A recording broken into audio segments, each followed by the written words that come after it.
It's an all-nighter, baby. Staying all night up, no sleep. It's about to get crazy. 24-hour party. It's an all-nighter, baby. Hey, what's up, folks? If you listen to the lyrics of the song, this podcast is going to be about my all-nighters from the 1970s. Welcome to the craziness that lives inside my head. It's an all-nighter, baby. Staying all night up, no sleep. It's about to get crazy. 24-hour party. Clock strike 1 up on the roof. Clock strike 2, I'm bust a move. Feel so high, I'm never coming down. Tell my friends, don't believe. Let's go hard.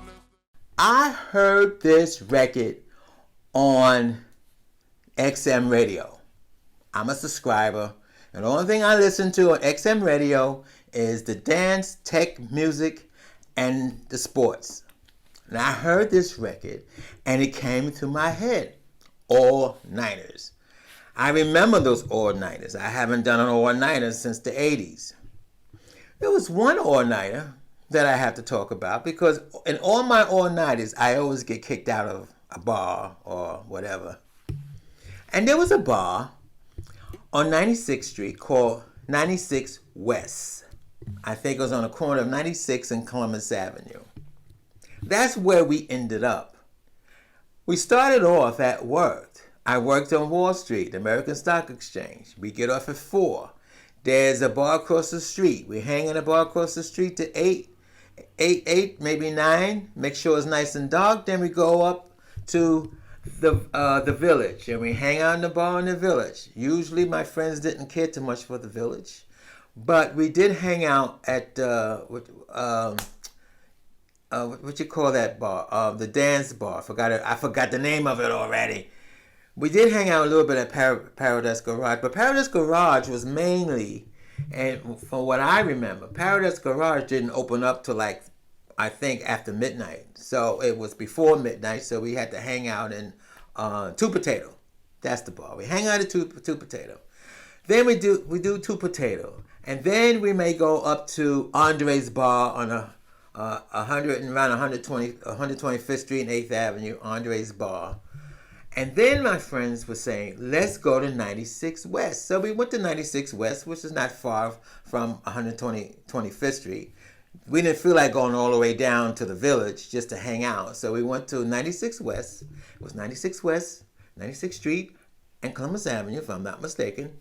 We hang out there till 4 o'clock in the morning. And then a girl that we knew who lived above, in the apartment building above the bar, we finished the night off at her house. And then before you know it, we drink. Well, let's put it this way. People who fall asleep are supposed to be falling asleep. They aren't sleeping. I'm drinking. I'm trying to party and shake my booty to the beat. And anyway, I did finally fall asleep. So when I woke up, they woke me up because I was snoring, waking everybody up. It's like 11 o'clock in the morning. That was considered an all-nighter.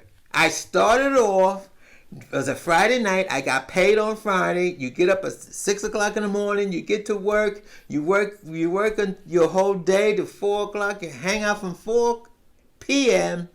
to basically, you could say to 10 a.m. You're partying your ass off. That's an all-nighter. Not to mention when I went to Fire Island, an all-nighter. The same thing.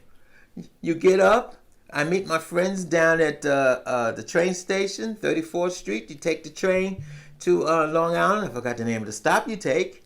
And then you take the bus to, if I'm not mistaken, you take the bus to the ferry and take the ferry across to Fire Island. You get there, you got your food in your basket full of food. You got your suntan lotion. You sit on the beach, or you can do the dunes. You go in the dunes. You do what you want to do. If you see somebody you want to do it with, you hang out in the dunes all day. Then you might go to, I forgot the name of the bar. There's a bar there.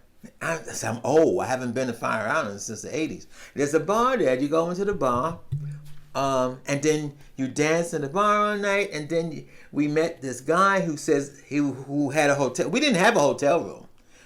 the two people I hung out with, we was going to sleep on the beach for the whole night. Well, this guy said, because one of my friends who got very friendly with the guy said, I got a hotel, let's go up to the hotel. So you go up to the hotel, you drink, you party, and you dance, and then, well, being that I was his friend, they did more things than I did. When I talk about these all-nighters, usually, so I was such a big person, I just drank and party and shake my booty, but the other guys are somewhere in the bedroom having fun. That's what you did. Next thing you know, it's 6 o'clock in the morning, you take a nap. I got kicked out of that place because I was snoring. They got rid of me.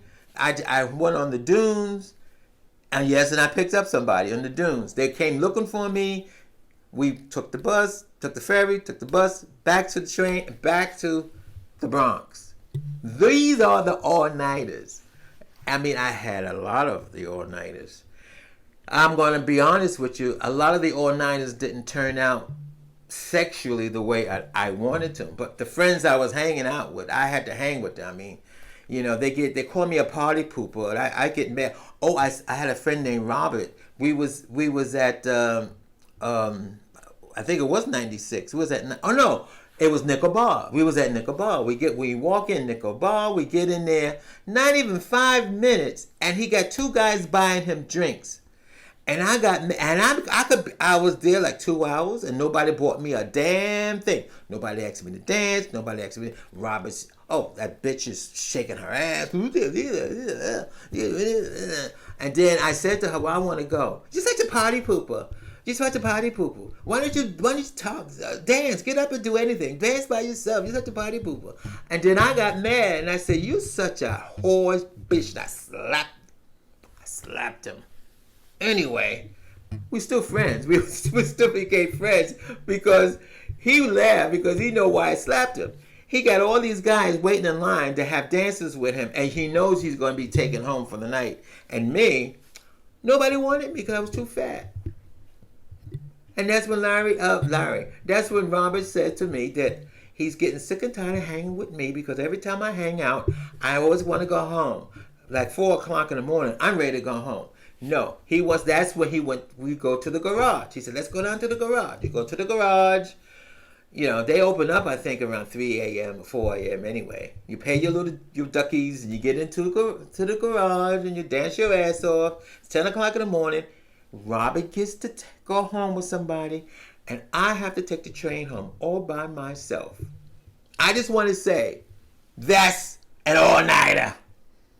Thank you for listening to the craziness that lives inside my